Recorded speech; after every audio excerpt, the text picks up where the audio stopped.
Hi guys, Gabby here from Recovered and Restored. I just wanted to jump on really quick first and say hi. I also wanted to kind of just come on here and talk about the transition into fall and how changing seasons can sometimes bring up stuff around food and our bodies. I know summer can sometimes be really hard because of the lack of clothes that we wear due to the heat, depending on where we are, and that can bring up stuff in our bodies and can cause an increase in symptoms. But also sometimes transitioning to fall or just season changes in general can bring up some symptoms or the feeling for the need to be in control. So for me personally, fall is lovely and refreshing and a really hard transition. So my husband works at a church. So similar to kind of like back to school with the teacher, things get really busy, kind of really fast. September is like an ease in, but kind of once October hits, we're already prepping for Thanksgiving and Christmas and all the wonderful holidays that come along with him being a part of that community, and myself, but it's a lot. So I know for myself being recovered, I need to constantly be checking in with myself and just making sure that like I'm okay. So I think I want to encourage you guys today to ask yourself, what do you need as this season changes? What do you need to maintain your recovery? Or if you are working towards recovery, to continue on that journey, because healing is possible and healing is hard. So what do you need?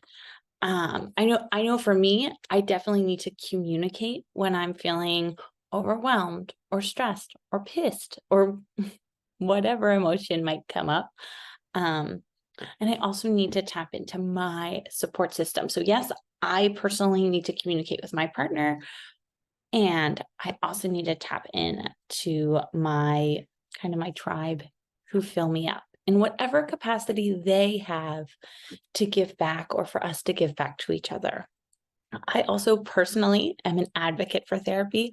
I myself am in therapy to maintain my recovery, but also to just fulfill a need to continue growing as an individual and processing, the stuff that comes up for me. A lot of things happened in the fall in my life specifically. An example is that this time last year, I was pregnant, which is cool, but I was pregnant after a loss. So I was beyond anxious. It was a really, really challenging, beautiful and wonderful, but challenging time.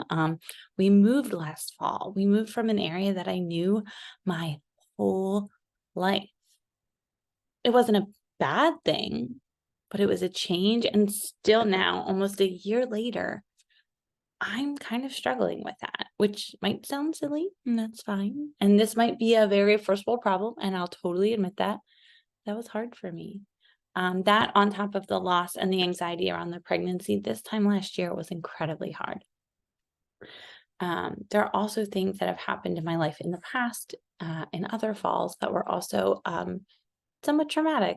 So I just get kind of sensitive this time of year. And then it doesn't help that the busyness and the hustle and bustle really kicks in. So for me, I just have to constantly be checking in and asking myself, what do I need right now? And how am I feeling?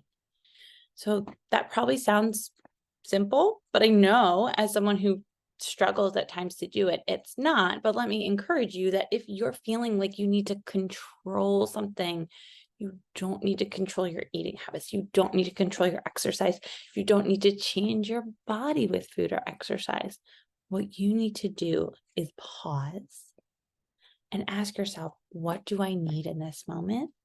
And what do I need in this season and seasons to come?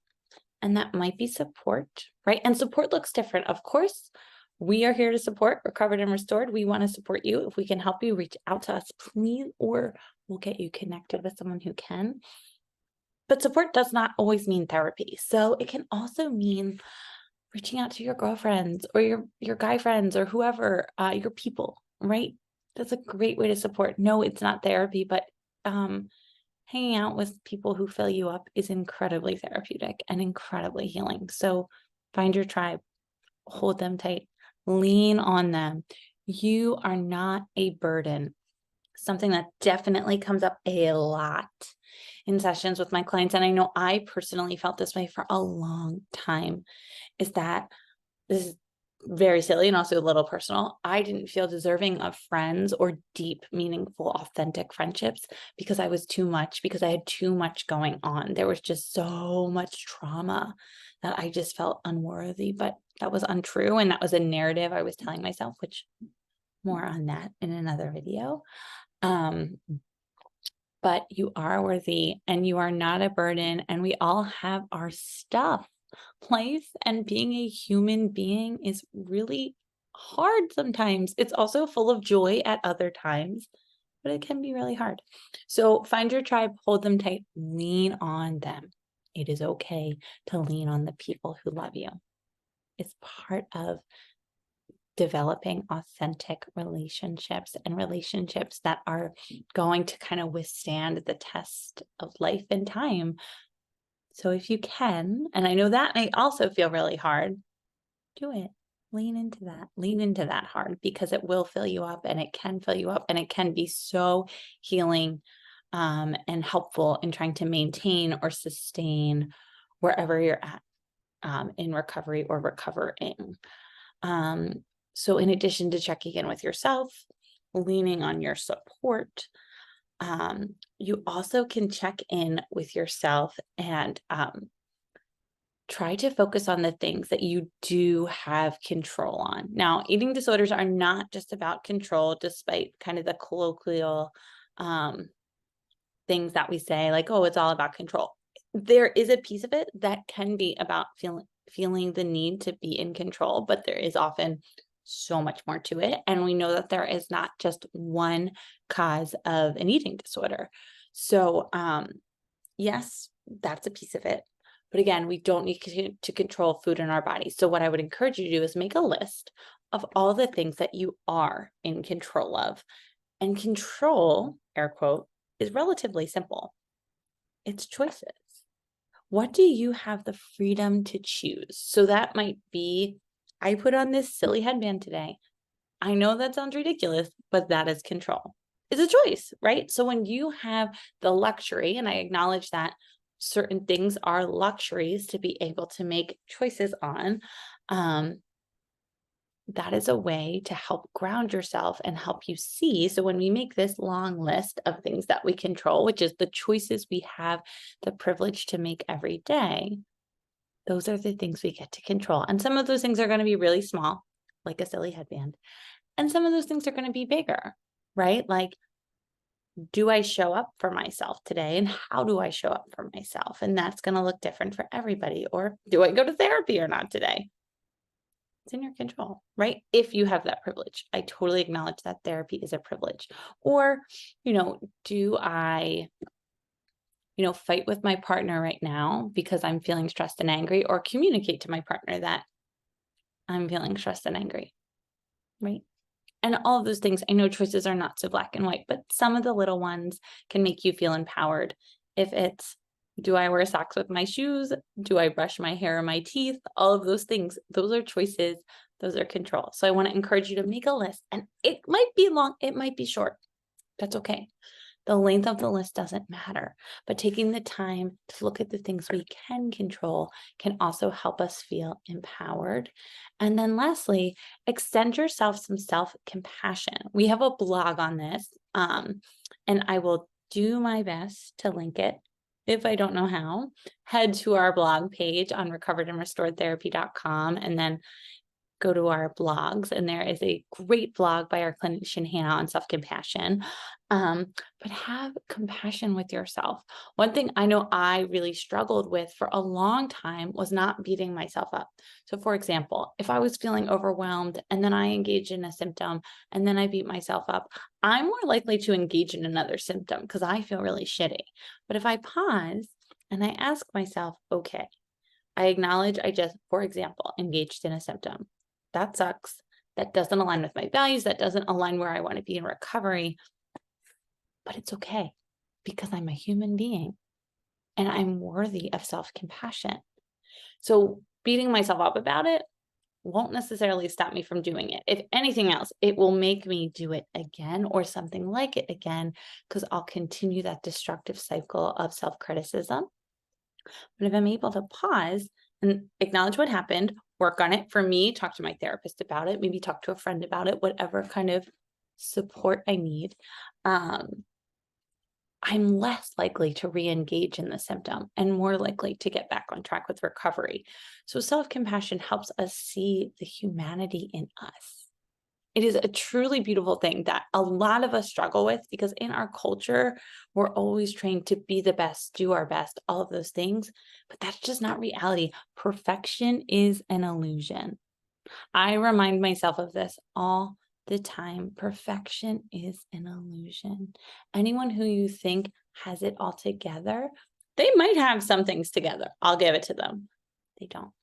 No one has it all together. We are all just swimming upstream most of the time and trying to do our best. And when we can grant ourselves self-compassion, not only are we then more compassionate with ourselves, this helps us be more compassionate with others, which really can just build, again, those authentic relationships and help us feel good, not only about ourselves, but about the people in our lives and how we treat those in our lives. It is a work in progress, right? It is really easy to say, oh, have self-compassion. When that's not what you've been doing for years, I fully acknowledge that it's hard and it's really difficult. And it is a skill that we sometimes have to learn. Some people, it comes more naturally to, some it does not. That's okay. Whether it comes naturally to you, awesome, or it doesn't, I want to invite you to try and engage in some self-compassion as we change the seasons. So my feedback to you guys as we go into fall, if you're starting to struggle, is try these few things. First, check in with yourself. What do you need and how can you communicate those needs? 2, find your tribe, hold them tight, deepen those relationships and allow them to be authentic. 3rd, make a list of the things you do control. You do not need to control food, exercise, or your body. Your body is inherently smart and good, and it knows what it needs. Now, I want to do a quick caveat to that. If you have been restricting for a long period of time, you may still have to restore your hunger cues, or if you've had a history of yo-yo dieting or any type of disordered eating or eating disorder that isn't treated, you may have to restore those cues. It's okay, they're fixable. Follow your meal plan or whatever your treatment plan is, treatment team is suggesting, or whatever your doctor may be suggesting, whatever that looks like. But your body is inherently good and smart and knows what you need. You do not need to control it. However, feeling in control is something we often crave, especially in uncertainty or change, times of change. Make a list of the things you can control. Control and choices are oftentimes parallel or very similar, or sometimes the same thing. Make that list. And then lastly, extend yourself some self-compassion. You are worthy of self-compassion. You deserve self-compassion. If you don't know what self-compassion is, please head to our website, read our blog. Hannah did a great job, or Google it. I know I am a Googler when I don't know. I think I Google things far too often, but anyway, extend yourself self-compassion. You are worthy of self-compassion. You are worthy of healing. And beating yourself up will not, one, change the outcome in a positive way. It won't change what's happened, and it's only going to make you feel like crap. So do your best to just engage in these 4 things as the seasons change. Also know you don't have to do it alone. If you have the privilege to be able to reach out for therapy, please reach out to us, recoveredandrestoredtherapy.com. Also, if we're not your jam, if you're watching this video and you're like, this girl is annoying, that's okay. If you still need resources, I'm here for that. I am happy to send you to one of my colleagues who I know is just as passionate as I am about your healing and your recovery. So reach out either way if you feel like it. I'd love to chat with you. Also, if you have questions about this video, Gabby, how do I do these things? How do I start? And you just have a quick question. shoot me an email, Gabby@recoveredandrestoredtherapy.com, or head to our Instagram at Gabrielle LPC or at Recovered and Restored. Between myself and a few other amazing people, we manage these accounts, and we'll do our best to get back to you. We cannot provide therapy via Instagram, but I will be happy to point you in the right direction. Also, this is not a supplement for therapy. It is just a video that I hope inspires you and helps you feel seen, heard, and loved today. Bye, guys.